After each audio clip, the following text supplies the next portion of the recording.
Hello guys, তোমরা সবাই কেমন আছো? আশা করছি ভালো আছো। আমি ভালো আছি। তবে আমি চলে এসেছি আমার বাপের বাড়িতে। আজকে জন্মাষ্টমী পুজো, গোপালের পুজো আজকে আমাদের বাপের বাড়িতে। তো সেই কারণে আসা। তো গোপালের জন্য আমি ড্রেসও এনেছিলাম, বাসি এনেছি, সেগুলো তোমাদের সাথে শেয়ার করতে পারিনি। তো এখানে আসার পর আমার ছেলের লুজ মোশন হয়ে আছে।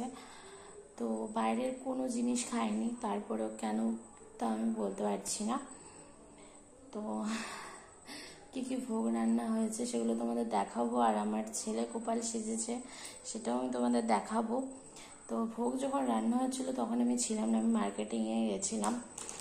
তো আমার আমার বাবার তো কাপড়ের দোকান, তো সেখান থেকে আমার শাশুড়ির জন্য শাড়ি এনেছি, আমার জন্য দুটো নাইটি এনেছি। এই দেখো, এই একটা নাইটি, আবার এই একটা নাইটি। আর এটা হলো আমার শাশুড়ির জন্য শাড়ি। ব্যাস এগুলোই আনা। তো চলো।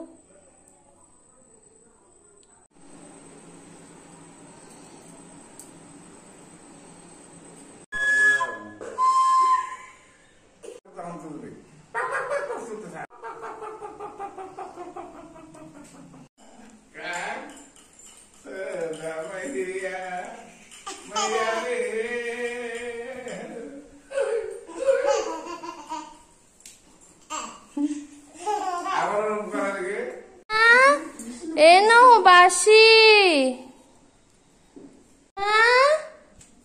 গোপু সোনা, গোপু সোনা কি করছো?